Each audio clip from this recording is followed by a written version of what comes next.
మనోనిత్రానికి స్వాగతం. సమయాన్ని గౌరవిస్తే విజయం మిమ్మల్ని గౌరవిస్తుంది. మనం ఇప్పుడు చెప్పుకునే అంశం సమయం యొక్క విలువ. సమయాన్ని వృధా చేసేవాడు అవకాశాలను కోల్పోతాడు. మనిషి జీవితంలో అత్యంత విలువైన సంపద ఏది అని అడిగితే చాలామంది డబ్బు, ఆస్తి, బంగారం లేదా పదవి అని చెబుతారు.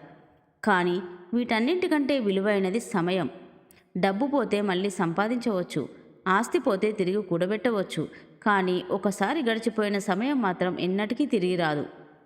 ఈ ప్రపంచంలో ధనవంతుడైనా, పేదవాడైనా, విద్యావంతుడైనా, సాధారణ వ్యక్తి అయినా అందరికీ రోజుకు 24 గంటలే లభిస్తాయి. అయితే కొందరు ఆ 24 గంటలను సద్వినియోగం చేసుకొని ఉన్నత శిఖరాలకు చేరుకుంటారు. మరికొందరు అదే సమయాన్ని వృధా చేసి జీవితంలో వెనుకబడిపోతారు. ఈ తేడాకు కారణం అదృష్టం కాదు, సమయాన్ని ఉపయోగించే విధానం. నేటి కాలంలో చాలామంది రేపు చూద్దాం, ఇంకొంచెం తర్వాత చూద్దాం అనే పనులను వాయిదా వేస్తుంటారు. గంటల తరబడి మొబైల్ ఫోన్, సోషల్ మీడియా, అనవసరమైన విషయాల్లో సమయాన్ని గడుపుతారు. ఆ సమయంలో వారికి అది చిన్న విషయంలా అనిపించవచ్చు. కానీ రోజులు, నెలలు, సంవత్సరాలు గడిచిన తర్వాత వెనక్కి తిరిగి చూసినప్పుడు ఎన్నో అవకాశాలు తమ చేతుల నుంచి జారిపోతాయని అర్థమవుతుంది. ఒక విద్యార్థి పరీక్షలకు సమయం ఉన్నప్పుడే శ్రద్ధగా చదివితే మంచి ఫలితాలు సాధించగలడు. అదే ఇంకా సమయం ఉంది అని నిర్లక్ష్యం చేస్తే పరీక్షల సమయంలో ఒత్తిడికి గురవుతాడు. ఒక ఉద్యోగి తన నైపుణ్యాలను మెరుగుపరుచుకోవడానికి సమయం కేటాయిస్తే ఉన్నత స్థాయికి చేరుకోగలడు. కానీ అదే సమయాన్ని వృధా చేస్తే అవకాశాలు ఇతరుల వైపు వెళ్ళిపోతాయి. ప్రకృతి కూడా సమయం విలువను మనకు నేర్పుతుంది. సూర్యుడు ప్రతిరోజు సరైన సమయంలో ఉదయిస్తాడు. ఋతువులు నిర్ణీత సమయంలో వస్తాయి. విత్తనాన్ని సరైన సమయంలో నాటితేనే పంట వస్తుంది. ఆలస్యం చేస్తే రైతు నష్టపోతాడు.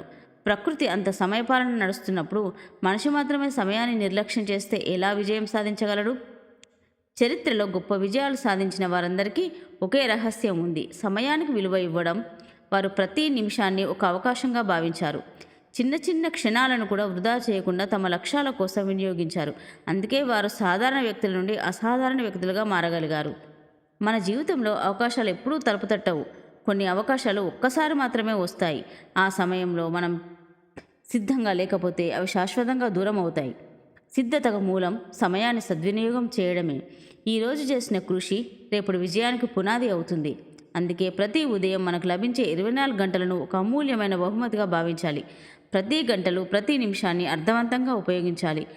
సమయాన్ని గౌరవించే వ్యక్తిని విజయం గౌరవిస్తుంది. సమయాన్ని వృధా చేసే వ్యక్తిని అవకాశాలు వదిలి వెళ్ళిపోతాయి.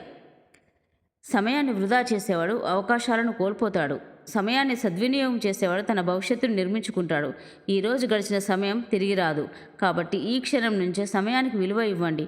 ఎందుకంటే జీవితాన్ని మార్చేది అదృష్టం కాదు, సమయాన్ని సరిగ్గా ఉపయోగించే అలవాటు.